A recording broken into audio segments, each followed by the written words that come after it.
super. Pour des plants plus gros, ben oui. Ça, c'est des photos que j'ai prises à la Clé des Champs. Je ne sais pas si vous connaissez la Clé des Champs, ils font des produits de plantes naturelles. Là-bas, ils ont vraiment, c'est un concept extraordinaire, ils ont fait des paliers, ils sont sur une montagne, hein? Mais la montagne est plein sud.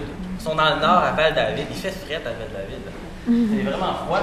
Puis ils réussissent à faire pousser vraiment plein de types de plantes, simplement parce qu'ils ont mis leur plan comme ça, en espalier. Puis les roches accumulent la chaleur du soleil, donc encore une fois de la masse thermique qui renvoie ça aux plantes. Très intéressant.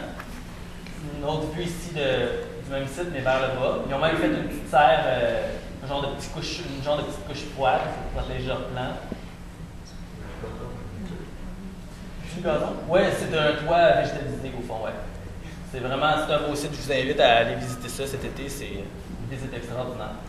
Puis un autre, on voit encore les jardins, ils sont faits comme en V pour minimiser l'érosion. Donc on ne veut pas que l'eau sorte trop vite. Ça, c'est le jardin où je travaille, le jardin collectif. Un brise-vent comestible. Donc l'idée, c'est qu'au début de la saison, on sème des haricots autour. Et puis, quelques mois plus tard, ça a l'air de ça.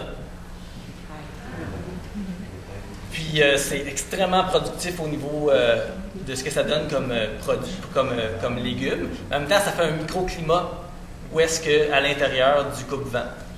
Donc, ça a donné justement lieu à toutes ces plantes-là qui ont pu vraiment grandir à la C'est au sud. Ben, dans le fond, nous, c'est l'ouest qui est par là. C'est coupe pour couper le vent. Donc, c'est votre vent dominant un peu qui va décider d'où est-ce que vous le laissez. Donc, un bassin aussi, c'est le bassin à notre jardin. Ça accumule la chaleur. L'eau en tant qu'élément, est une excellente masse thermique. Ça accumule la chaleur toute la journée. Ça relâche pendant la nuit. Donc, ça peut aider un jardin à créer un certain climat. Plus il y a de bassins, plus il y a d'accumulation de chaleur sur un site. Donc, ça pourrait être quelque chose d'assez riche. J'aimerais ça faire ça un moment donné, si quelqu'un le fait avant moi.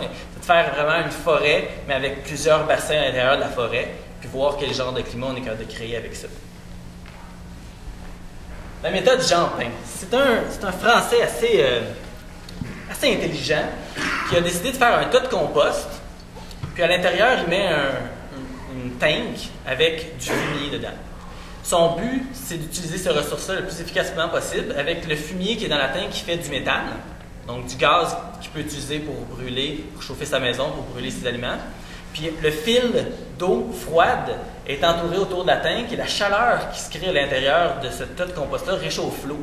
Donc en même temps, il crée son eau chaude pour sa maison, pour sa douche.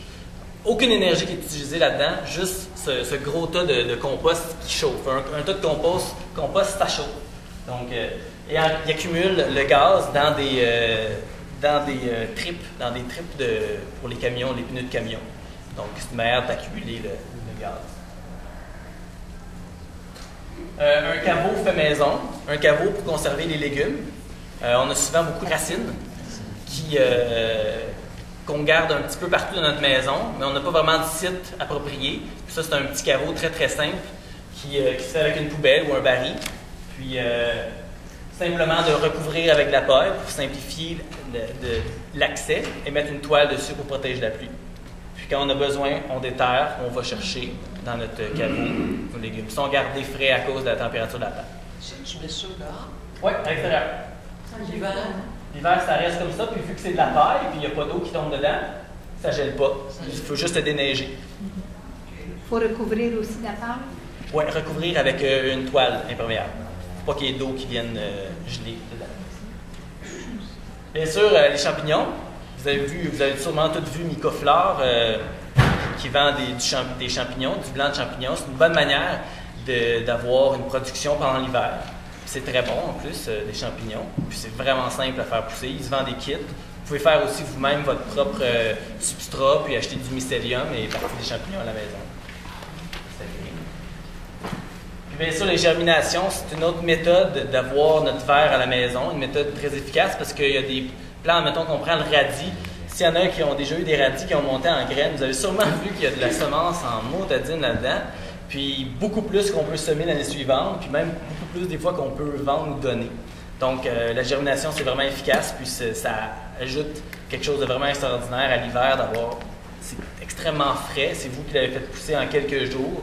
Ça va dans votre sandwich, dans votre sous-marin, peu importe. Vraiment extraordinaire. C'est une manière, dans le fond, d'avoir une saison intérieure sans soleil. Donc, d'autres stratégies. J'ai parlé beaucoup de masse thermique, mais vous pouvez trouver plein d'autres manières d'utiliser les masses thermiques, que ce soit de planter mettons un arbre fruitier devant une grosse roche. Bien, encore une fois, l'arbre fruitier va profiter de la masse thermique de la roche.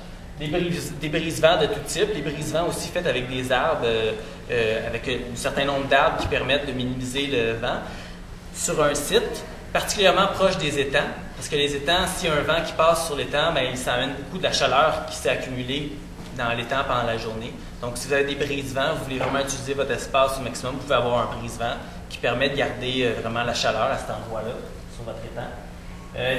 Tout ce qui est treillis, tuteur, qui vous permet d'aller chercher le soleil en hauteur, c'est vraiment extraordinaire. Comme vous avez vu, ça fonctionne très bien avec notre gros treillis qui est un coupe-vent, qui est un brise-vent. Très efficace. Génération de méthane avec du fumier humain. Hein? On fait tous du fumier. Malheureusement, ça s'en va tout dans les égouts. Mais ça peut servir à plein de choses. Ça peut servir à faire du compost aussi. Mais ça, c'est en autant que les gens ne prennent pas de médicaments. Oui, ça c'est sûr, ça va de soi. Les médicaments dans l'urine, même chose. Mais c'est ça, avec le fumier humain, on peut l'utiliser. On peut l'utiliser au niveau des arbres. Les arbres qui sont... tant que ça ne touche pas à l'aliment lui-même, donc mettons aux fruits. Et puis bien sûr, il y a l'urine humaine qui, à sa sortie de notre corps, est stérile. À la différence de notre sortie numéro 2, hein, l'urine, elle, est stérile. Donc, on peut l'utiliser dans nos plantes à la maison, on peut l'utiliser dans le jardin directement, peut-être éviter de mettre sur le légume lui-même. Mais c'est un engrais azoté qui est extraordinaire. Et puis, qu'est-ce qui nous manque dans la nature le plus au niveau des engrais naturels? L'azote. Donc, c'est vraiment très, très efficace. Et puis... Peut-être pas sur peu. Non, on dilue. À peu près 1 pour 10. Oui, puis ça dépend aussi si vous avez fait bien l'activité physique. Hein? Vous avez déjà senti l'urine de quelqu'un qui fait bien l'activité physique. Donc, puis aussi, ce que j'appelle les plantes perpétuelles, c'est des plantes qui génèrent tellement de semences, qui sont tellement faciles à faire pousser, qu'ils pourraient être toujours là si on les laissait faire leur travail. Donc, une laitue, si on la laisse faire son travail, là, puis elle fait ses graines, bien, vous allez en voir des petites laitues pousser l'année suivante un peu partout. Vous n'aurez rien à faire. Même chose avec le radis. Il y a aussi les plantes racines, le topinambour. Vous installez à quelque part, j'espère que vous voulez l'avoir là pour toujours, parce que c'est bien difficile d'en débarrasser. Mais c'est aussi super parce que peut-être vous n'en mangerez pas pendant une couple d'années, mais à un moment donné, vous en avoir besoin, puis il va être là, il va vous attendre. Il est toujours en place. Puis, comme l'amarante aussi, une plante qui fait des petites graines qui sont très nutritives, ben, ça se ressème super facilement. Je vous laisse avec des paroles de Masanori Fukuoka, qui dit que le vrai chemin vers l'agriculture naturelle, il exige d'une personne la compréhension de ce qu'est la nature pure, afin qu'on puisse instinctivement savoir qu'est-ce qu'il faut faire et qu'est-ce qu'il ne faut pas faire, puis ainsi être en harmonie avec la nature, avec les principes. Donc voilà, c'est tout pour moi.